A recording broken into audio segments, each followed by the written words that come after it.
This fun shade of blue, courtesy of my sister's cool house in Texas. Sorry about the echo. Hello to the internet, my name is Craig Montgomery and we're here today to talk about the things that make you say, who even am I? And today I wanted to talk a little bit about insecurities. So something that I find is really confusing in the realm of insecurities is how easy it is to fall into the trap of thinking that other people don't have as many or as severe insecurities as you do. And I think that that is something that has become like exponentially apparent as the internet culture has really developed, because we have so many different social media platforms now, and that is a lot of different areas for us to be presenting things. Something that I think is really easy to forget is that we're going to be seeing things through rose-tinted glasses, which is a cool old school phrase. Basically meaning when you're looking at all of these pictures and they seem so perfect and like people have these really wonderful, great lives, they're presenting the best side of themselves because that's how we want to be seen. We want to be seen in our best light, which is okay.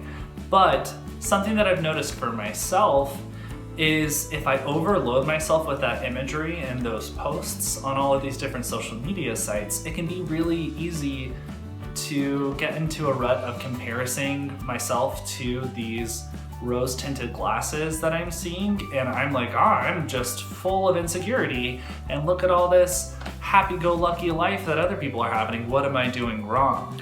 And I think what's really important to understand is no matter what you see in somebody, what you admire about that person, they still have their own battles that they're fighting.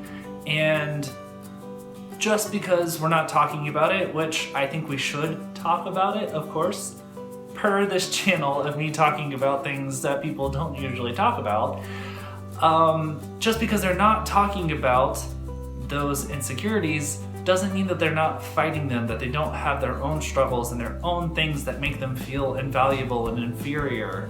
And they might be completely different than the ones that you're fighting with. So the things you may be jealous of them might not be something that they use to stand up on this platform of superiority and look down on the plebes. That's not really how it's going to be working. So that's one facet of something that I think is a current struggle when it comes to insecurities. And another facet would be sometimes the things that you're most insecure about are actually not translating into the way that people perceive you. So you might, for instance, be very afraid that you don't really seem like a strong person, that you feel very weak in some form or fashion.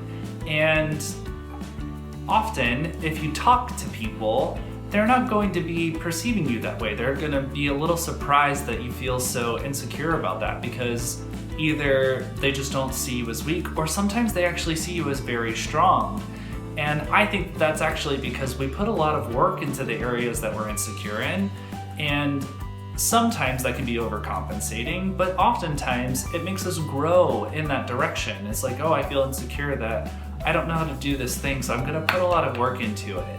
And oftentimes that's really great work that you're doing, and it shows. But at the same time, you don't always get rid of that insecurity after you've done the work to change the thing. So in turn, you kind of have an outdated insecurity about a facet of yourself. And it can be really useful to question those insecurities and find out, how are they serving me? What is this actually communicating? Do I feel like this is something that I'm actually lacking in?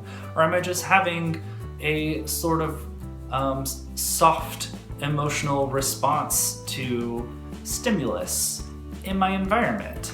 And lastly, I would say insecurities aren't necessarily a 100% bad thing. They can become very limiting and damaging to our psyche, but they can also keep us humble, and they can make us understand that, we're not perfect.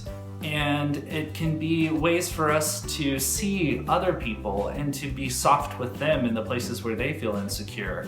There's a really beautiful thought from Eastern cultures that I think actually John Green uses in one of his books, but it references humans as if they're a piece of pottery that have been broken. And where the cracks is where the light can get in. And that's not only where other people can see, but it's where you can see out towards the world. And so it's kind of leaning towards saying that the places where you're broken are actually strong suits. That's actually places where you can shine.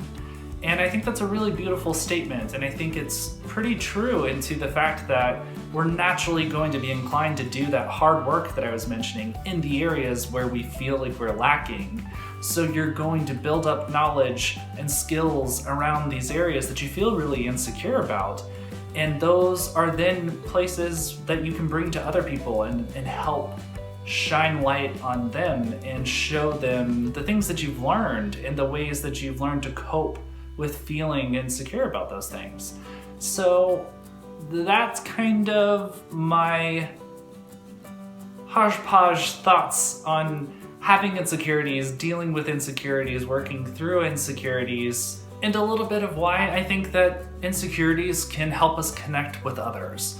Now, there's certainly a place to talk about crippling insecurities. There are moments in your life where insecurities can take over, and I would always suggest reach out for help if you are in a situation like that, because there are compassionate people who want to listen and help you. And of course, if it's severe enough, please reach out to counseling in the form of therapy or a psychiatrist, because there are beautiful, wonderful professional people who are there to help you through things. And I strongly believe that you are a beautiful human being with tons and tons to offer to the world, and I would hate for that to be limited by insecurities that you are holding within and not exploring if they are actually serving you. A useful tool that I've found in challenging my own insecurities has been to recognize the fear that those insecurities are based out of. So the fear is usually in terms of rejection for me. I get afraid that this thing that I'm insecure about is going to cause other people to not like me or to push me away, and then I become insecure that I'm not good enough in that facet of myself. So that's how I can kind of analyze and look at, is this actually serving me? Am I properly protecting myself from actual potential emotional harm? Or am I holding myself back from opportunities because I'm just too afraid to challenge my notion that I'm actually insufficient in this category of behavior? That might not be how it works for everybody. I've just noticed that my insecurities are typically socially based.